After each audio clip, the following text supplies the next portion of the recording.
For quite a while, I thought that the DDR3 variant of the GT730 used only the Fermi GF108 GPU. Well, this DDR3 variant of the GT730 uses the Kepler-based GK208, and despite being a Potehto card, it still managed to surprise me.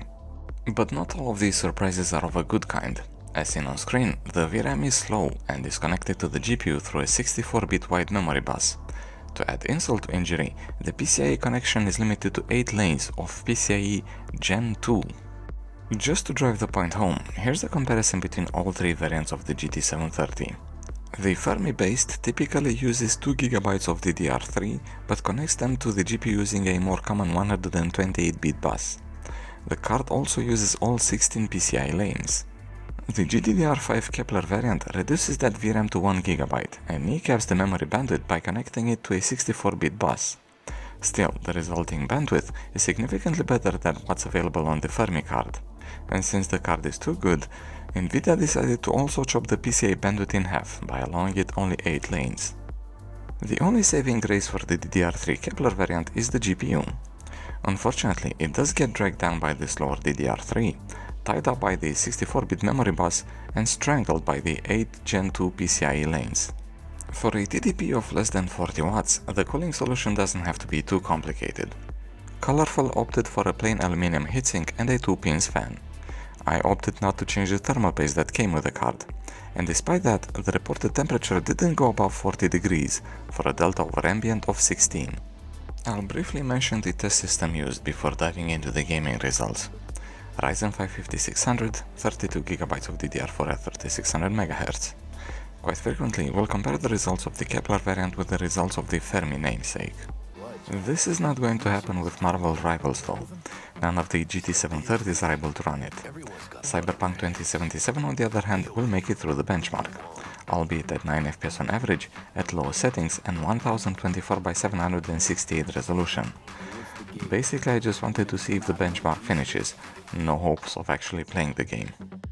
The same can be said about the finals. The quick cache tutorial ran at 26 FPS on average at 720 resolution, 50% render scale and low settings.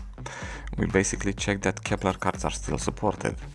Unfortunately, things are worse with Overwatch 2. The game crashes shortly after starting to render 3D scenes. I suspected a corrupted installation, but reinstalling the game did not fix it. But I do have data for both cards running Fortnite. Getting the 1% lows at 60 FPS, well, at least close to it, requires quite some sacrifices in terms of visual options. Performance mode, 720 resolution and 60% rendering scale. You won't be doing any no-scoping anytime soon. The Kepler GPU averages 72 FPS and gets 57 FPS 41% lows. The Fermi-based card, however, manages only 46 FPS on average and 35 41% lows. Terminator Resistance will get 30 plus FPS almost all of the times on the Kepler card, but at low settings and 1024x768 resolution. Even so, you'll have to settle for 40 FPS on average and 29 41% lows. I failed to get the 1% lows above 60 FPS in Counter-Strike 2. 1024x768, low settings and balanced FSR is the kind of settings I'd use to test the CPU. But in this case, the Kepler GT730 is still the bottleneck, managing only 65 FPS on average and 45-41% lows. The Fermi variant fares worse with 34 FPS on average and 25-41% lows. Doom Eternal launches only on the Kepler variant and is playable on none. I typically benchmark the first arena fight inside the monastery.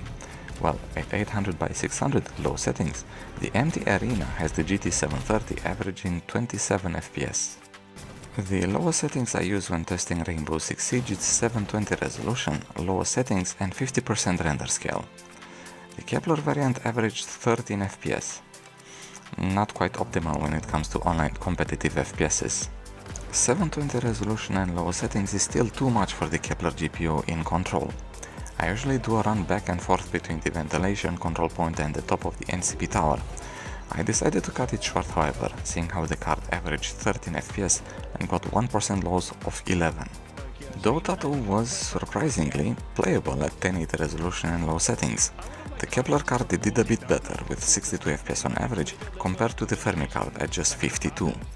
The 1% lows remain in a playable range at 48 for the Kepler version and at 39 for the Fermi one. Shadow of the Tomb Raider managed to launch on both cards, which is expected for the older DirectX 11 title.